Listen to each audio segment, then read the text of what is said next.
It's so weird sometimes. I wake up feeling like I'm a time traveler, you know, which is interesting because time travel is the one genre in science fiction that almost all my life has consumed and compelled me.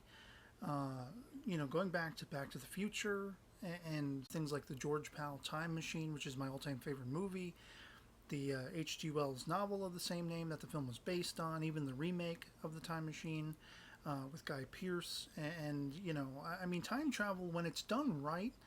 You think of Doctor Who, the way it's been handled in Star Trek, and creatively in certain movies and things like that. It's always engrossing to me. I can't get enough of it. Sometimes it's not handled that well, and or the surrounding characterization is lacking or the story is lacking, and so I don't gravitate toward all time travel exclusively. But it's interesting to me how lately I've really been thinking about this, sort of taking stock of my surroundings and the world within which I find myself, and how often in my life I've felt almost alien in a sense, and really my life, the lives of my sister and I reached a turning point going back a little over 2 decades ago when our mom and dad died, and our grandparents died, and we lost all of our pets over time, and we were in pretty hellacious circumstances. And I had had a dream. I was actually reminded of this going over on my Facebook page, of from a Facebook memory post from a couple of years ago.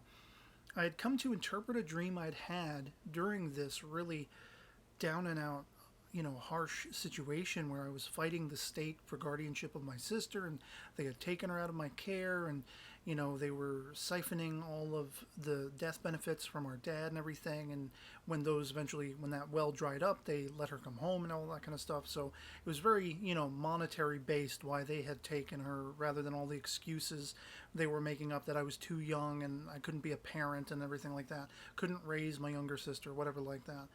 And so I'd had this dream at the time where I'd seen myself and my sister much older. I was very much conforming to what I look like now. Longer hair, a beard. I was wearing like a trench coat a la The Matrix, and she was older and everything like that. And, I'd always wondered what that dream signified, what that meant. And so going over this Facebook memory post, I had interpreted that dream as being a promise, in a sense, of a hopeful future, that we would have a future, that we would survive, and we would at one time be reunited, where it was, racked with uncertainty at the time.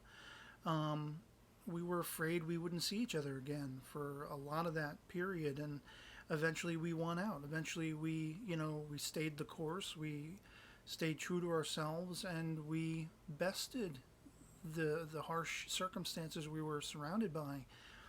And but it definitely was life altering after that. It felt like, kind of being time travelers. Like we really hadn't imagined lives beyond 1999, and so every year after that, in the absence of our parents and the rest of our family, it's just been my sis and I. It's been such a strange journey, and it's like something that it's become much more, omnipresent and aware to me, especially with like all the celebrity deaths and things like that, and what passes for celebrity in the here and now, this day and age.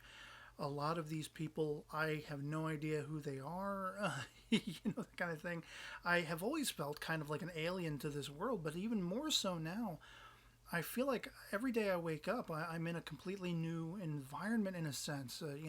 There's so much of the world that I remember fading away that much more every single day with the passing of, celebrities like Harold Ramis and Jerry Lewis just recently, as of the time of this recording, Carrie Fisher, and Davy Jones of the Monkees several years ago now, Duck Dunn from the Blues Brothers Band, and just so many of these people who meant something.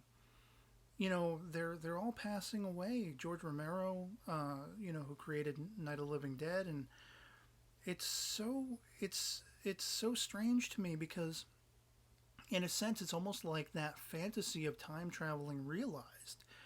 Because when I wake up, I mean, there are things that I recall from my past. Star Trek, as you see back here, the band Sublime, which I became a big fan of, and Ghostbusters and, Evil Dead, and like there are so many geeky properties, the Marvel Comics movies, the DC Comics movies. There are so many things that harken back to that past.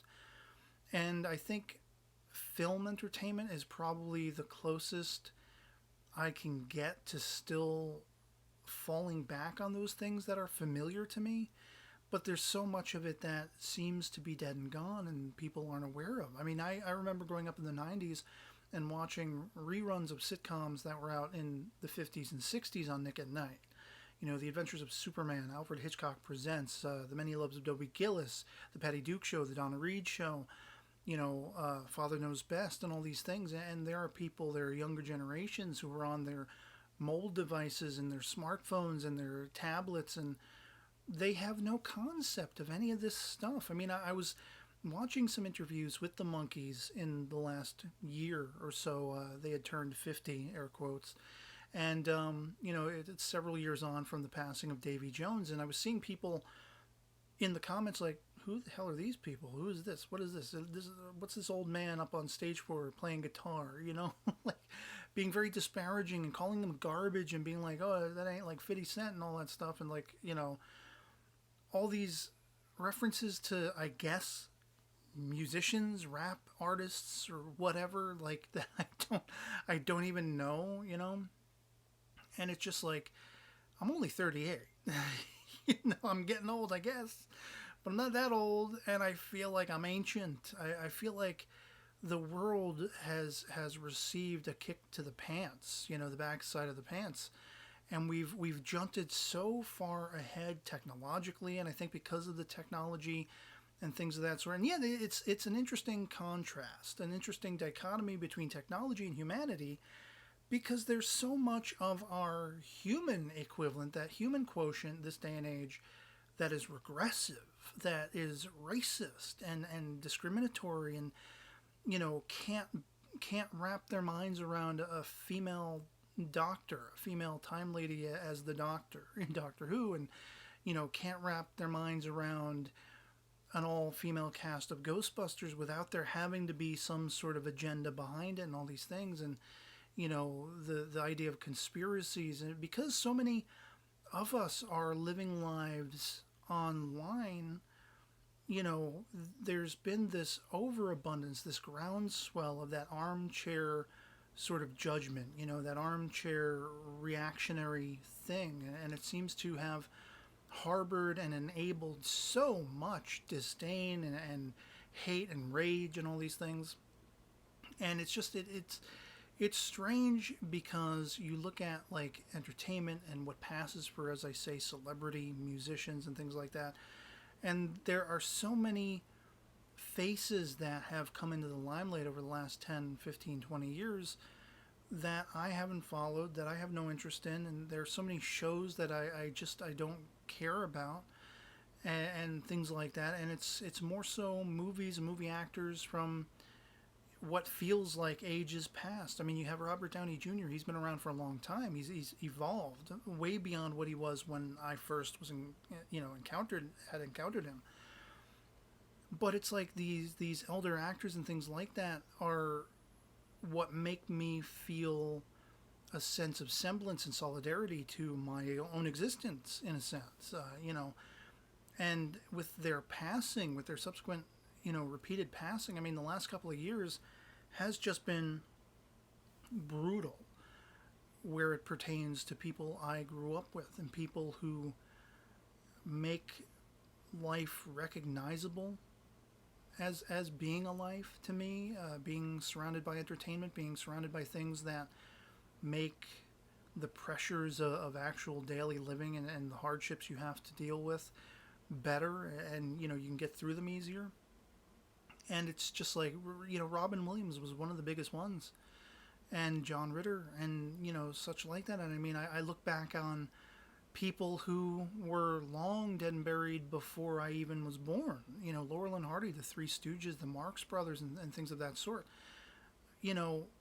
There are people who just don't know them anymore. And I feel like I'm actually living in the age that sees the passing of the torch to the next generation that will never know them.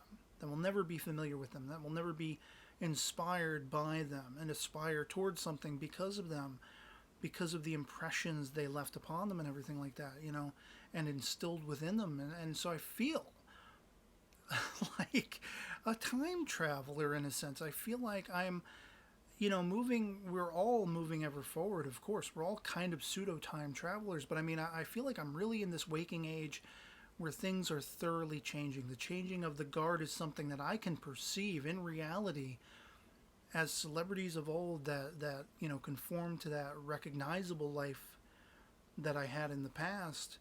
You know, as they go, I'm seeing this newer evolving future that I can't wrap my mind around wholly and fully. It's something new and unrecognizable, and it's exciting, but it's also tentative. It breeds apprehension, and it's scary, and it's strange too, because I've always been somebody who's been very progressively minded as far as not conforming to racist ideologies and being much more accepting and that kind of thing. And I've always felt somewhat outcast for that, even because most of the people I'm surrounded by aren't, if they are accepting to different, skin colors or races or creeds or, sexual genders and all these things and preferences, they're begrudging. And whereas I've always been sort of progressively minded because of the way I was raised. And so in that sense, I'm very much future oriented, but I wake up and I don't recognize so much of the world surrounding me anymore. It's like something that I'm just ever presently aware of, where I feel like I wake up and it's just the time has come. The time has changed. Change has come. And it's just, this isn't the world I was born in. It's come so far, and it's moved so much further ahead by not even leaps and bounds, just, that times 10, And I guess that is what they equate to that phrase of feeling like you're getting old. But I'm not. I'm still very youthful. I still collect toys and action figures. I like playing with them and all this kind of stuff. Stuff that some people would say is like a form of arrested development. My room rather looks like a kid's room in a sense, with all the posters and everything that I have all over the walls and toys everywhere, and that kind of thing. And it's so strange. It feels like the time has come. But what does that mean for the future? What does that mean for consequences? What does that mean for where I'm going to find myself in the next minute, let alone the next hour, the next day, the next year? If I'm so disposed to be lucky enough to be around that long. You know what I mean? It's kind of weird that